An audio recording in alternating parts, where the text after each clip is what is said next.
Hello. This is Carlos Rovira, owner of Rovira Property Management, providing you this free analysis for a rental property.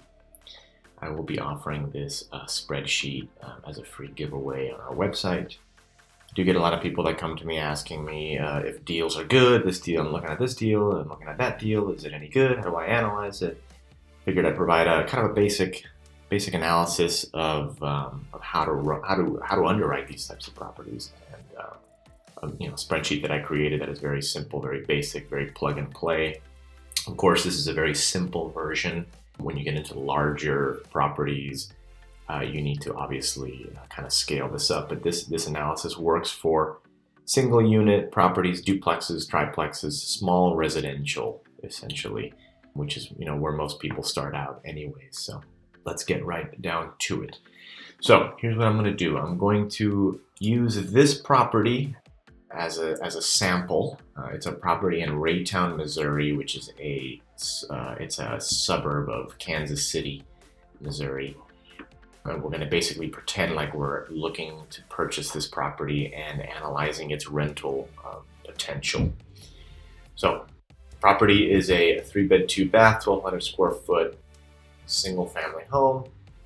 Zillow is telling me that this property is worth $181,000 and that it can rent for $1,330 a month. So let's jump into the spreadsheet. So this spreadsheet is designed so that you can just plug in numbers and it'll tell you, it'll update all this information for you.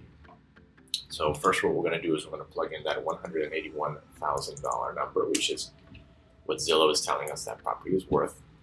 It'll automatically calculate closing costs. I'm actually going to reduce this to probably 2.5%. So let's go with that. No, actually still looking kind of high. Let's go with 1.5%. This is just based on experience. So we're going to leave 1.5% in closing costs as a buyer. I'm going to put that $1,330 a month number that Zillow gave us over here. And these numbers, you can mess with them, you can update them, but you don't really have to. What you do need to focus on is these two numbers here, your taxes and your insurance. For maintenance, I put $100 a month per unit. This is a single unit property, so I left this at 1. You could change it if it were a duplex or a triplex. You could put the different unit numbers in there, but let's just go with the 1 unit single family home. You'll notice that when you update this number, the maintenance and CapEx goes up. CapEx is capital expenditure, so anything that you would have to spend money on the property to add value to it. So something like a roof or a paint job. You can Google it, just Google capital expenditures in real estate, and that'll kind of give you a little explanation. But I have it here as one item. So let's go back to 1 unit. I always add in a 5% vacancy to single family homes because you assume that, you're going to have some vacancy and that's going to cost you money. Property management fee, you can have this at 0 if you're self-managing. I leave it at 10%. Actually, lately I've been charging 8% just to be more competitive. So I'm leaving this at 8%. Taxes, I know for a fact that they are this much. It's $175 a month. It comes out to about $2,100 a year. And the insurance comes out to $50 a month. You would have to get an insurance agent to just kind of give you a ballpark of your market, depending on where you're investing. After a while, you sort of know sort of a price per foot of what is appropriate for insurance. So that's how you would update. This cell here. And your taxes, you're going to have to figure out in your county how the county calculates taxes. There's always a specific formula, county by county. You're going to have to figure that out and make sure that you use the sale price, what you actually plan to pay for the property when calculating your taxes. That's one thing that brokers don't do very well. When they send you pro formas, they tend to keep the old taxes of the previous owner when they're showing you the potential income or the potential profits of a property. And the minute that you purchase this property, you're going to get reassessed and you're going to have a new tax bill that's going to be probably higher than the previous tax bill. So make sure you calculate that correctly. Otherwise, that can be a big surprise later when you expected to make a certain amount and all of a sudden your taxes double or maybe even triple. Same with insurance. I live in South Florida where insurance is very high. This property is in Kansas City, but if I were underwriting in South Florida, I'd be probably using $3 or $4 a square foot just because I know that windstorm coverage is very expensive. Anyways, once you've put in all your numbers here, this will automatically update to the net yearly cash flow. This would be monthly here. So this is all the numbers monthly, and then here automatically updates to show you the yearly cash flow here. And then this would be your cap rate. Cap rate is a very important metric to use in real estate. If you haven't heard of it, I encourage you to do some research. Basically, the capitalization rate is your cash flow divided by what you paid for the property. So you paid this plus the closing costs, then your net cash flow, which is $9,900 a year, divided by the total of what you paid for. If you were to have paid cash, that is your cap rate. Now, if you plan to finance a property, then you're going to have a different metric you're going to want to look at, which is the cash on cash return, which is essentially the same thing, except it's taking into account that you have a mortgage. So let's jump into it. Here I'm using a mortgage rate of 5%, and I'm doing 30-year mortgages, so let's change that to amortization just for clarification.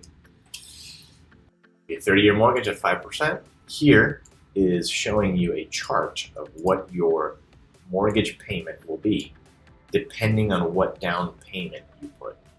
So here, you put 20% down, so you get a loan of 80% of the value.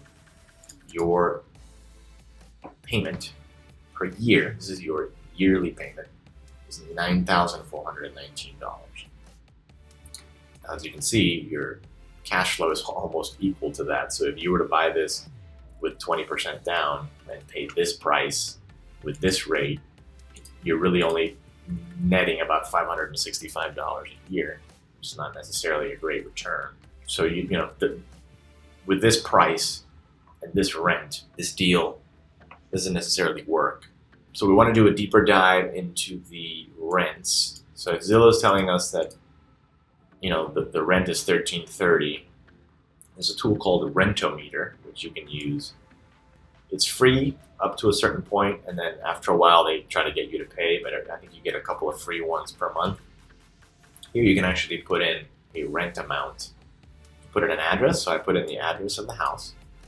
Put in a rent amount, I threw $1,500 in there. I put 3-bed, 1.5 bath. It doesn't let you do 2 bath, it just says 1.5 or more.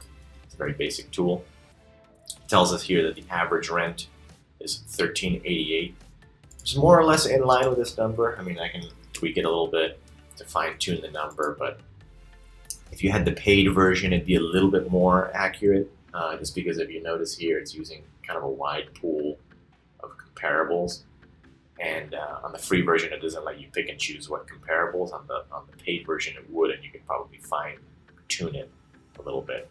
So this is what it's telling me rents are worth.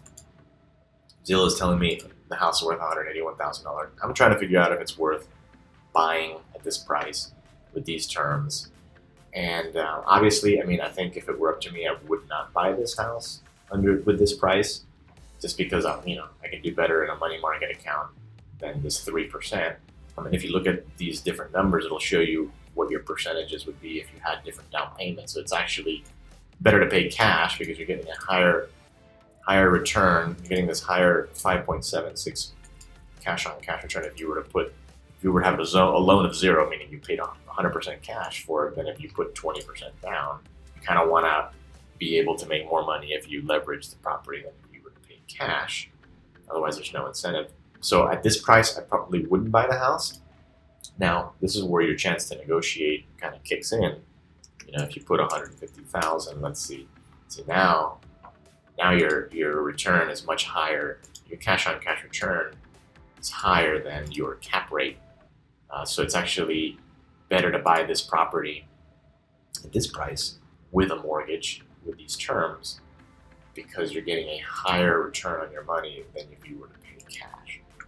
So the kind of the art of the negotiation process when you're buying rental properties is to find what price works for you, and try and see if that is in line with whatever the seller the property is asking. I mean, if you saw this property on the market and it was $181,000, you ran it through this spreadsheet, you would know that you'd probably be making this much money, at the end of the day.